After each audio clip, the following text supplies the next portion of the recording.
There are two fundamental principles that guide budgeting.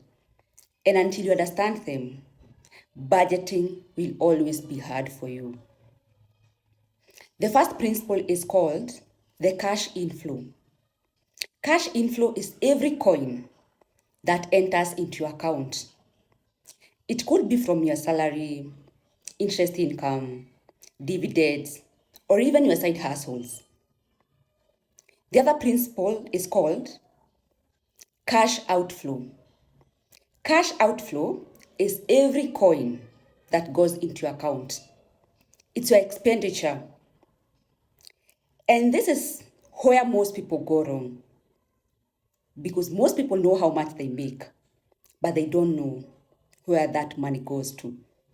It is very important that you understand those two principles before you begin your budgeting journey.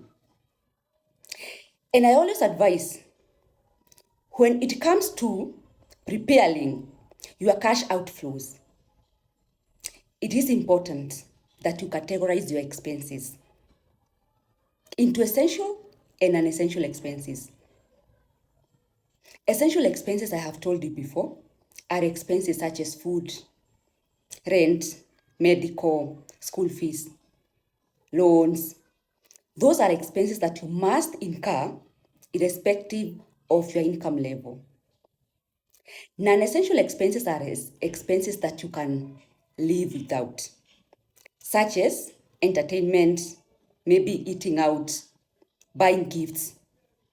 Those are expenses that you can get rid of. Now, when you start budgeting, it is important first to write down a draft of how you have been spending your money. Write down the income that you have been making and how you have been spending that money. Look at your expenses. What expenses can you adjust? Can you get rid of eating out? Can you get rid of entertainment? Can you stop buying gifts, at least for now?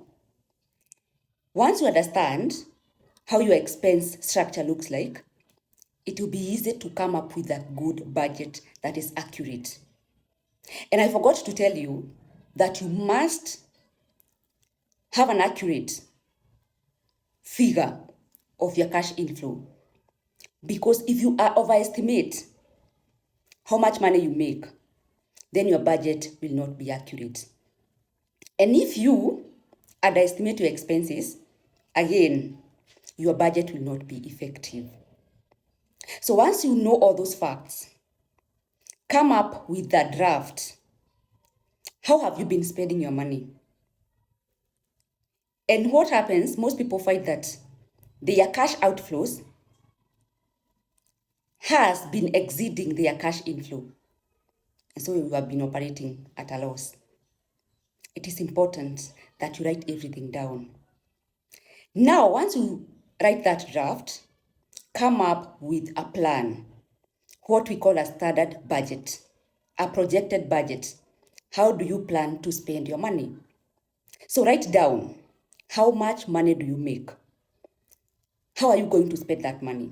Now that you have an understanding of your expenses, you know the expenses that you can get rid of and the expenses that you want to stick with. Once you clear your most fundamental expenses, your essential expenses, what remains, you can decide. Now, because you are on a journey to building wealth, you can decide to save all of it, or at least 50%. And I don't subscribe to the 50-30-20 rule because it doesn't work in the Kenyan market. That rule was made with an American in mind. It cannot work on low-income earners. So yeah, just stick to what can work for you. So after you have ticked your most essential expenses, whatever remains, allocate that to savings. At least 50% of whatever remains after deducting your most essential expenses, save. Now, that budget, that projected budget you have prepared at the start of the month, come end month, you need to sit down and come up with a budget of the actual, what you your actual spending. How did you spend the money? What actual inflows came into your account? And how did you spend that money? Are there variances? What happened? Maybe you had planned to spend 30K on, essential expenses, but you ended up spending 50K. So what happened? Those are the variances that you should investigate and make the correct adjustments. Now you have a clue of what you want and what you need to do to make an effective budget.